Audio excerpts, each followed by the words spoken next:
defined as missing 10% of the academic year, has more than doubled since the start of the pandemic, from 8 million to an estimated 6 million students nationwide.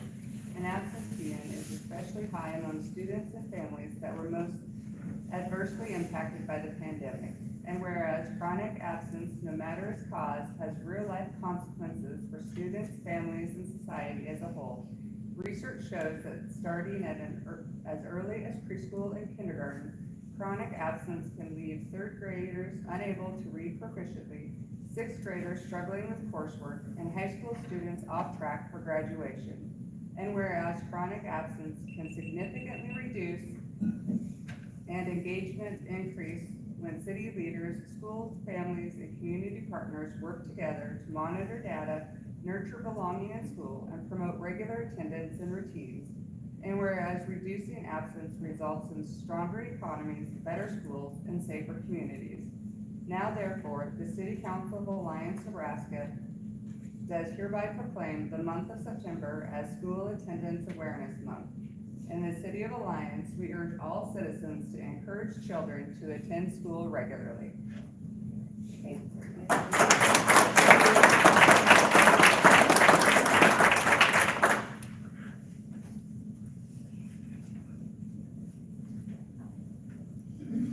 The next item on the agenda is the consent calendar, approval of minutes, council proceedings, payroll and claims.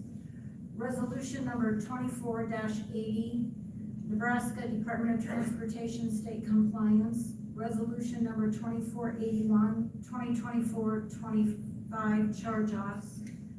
Resolution 2482, landfill operations modified hours.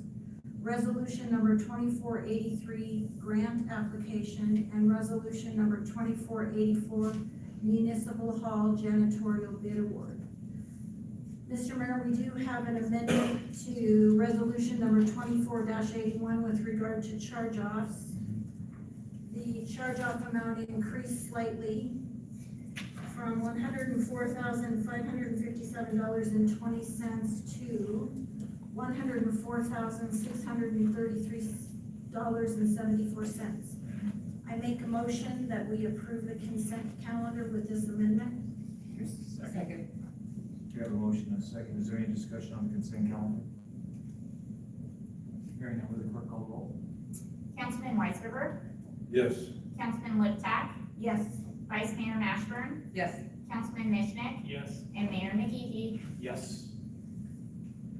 Next item on the agenda is the third reading of ordinance 2980, which is the 2024-2025 appropriation.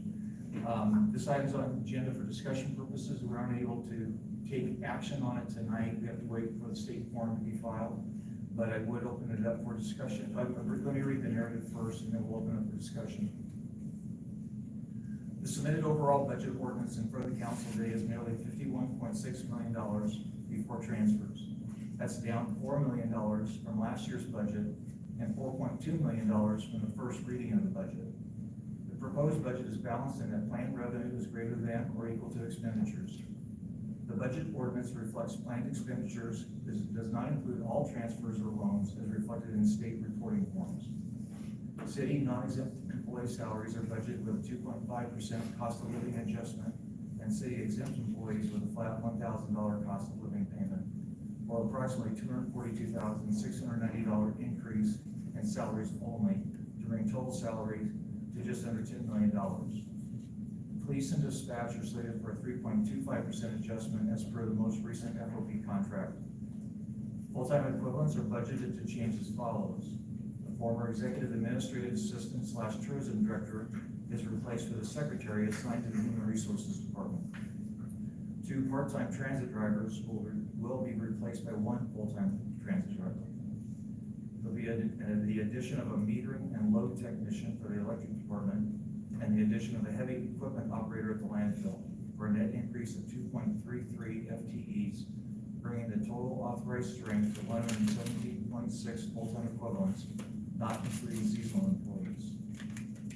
It is estimated the property tax levy will increase from approximately 0.307121 per $100 of assessed value for the 2023 tax year to approximately 0.30963 per $100 of of assessed value for the 2024 tax year, which equates to a tax request of $1,978,206. Exact property tax rates will not be set until late September. The proposed budget is based on receiving the same revenue as last year with an additional 2.5% to the previous revenue base. Market-specific volatility items such as oil, gas, plastics, chemicals, etc. are based on last year's usages with an estimated increase for inflation. Also included in this year's budget are funds for Fraternal Order of Police Union negotiations, negotiations for health insurance, and bidding for our risk insurance carrier. Internal transfers were reduced this year utilizing surplus for internal services built up over the past few years. This year's budget includes American Recovery Act funds, which must be designated before the end of the calendar year to comply with the December 31st, 2024 deadline. Current planned expenditures include funds for the Community Development Authority to improve housing stock, restrooms and improvements at Bauer Park, and design of walking trails, having previously constructed in tennis courts on 16th Street from ARPA funds. This year's general fund budget includes enterprise fee transfers, which are performed in lieu of a right-of-way usage charge. This source will provide us approximately $2.28 million towards the general fund operations and includes planned transfers of $1,830,000 from the electric fund, $228,000 from the water fund, $145,000 from the refuse fund, and $75,500 from the sewer fund. Also included in this budget is a transfer of nearly $600,000 from the public safety tax, which is planned to cover the cost of vehicles, equipment, and radios for fire and police. The submitted budget includes capital projects of $9.5 million. Primary citywide projects include approximately $1 million for engineering and decommissioning of the old electric power plant. As I've noted before, that has always been subject to the hope of getting a grant to cover that, but we earmark those funds in the hope that we do get that. $900,000 for baler replacement at the landfill, $500,000 for completion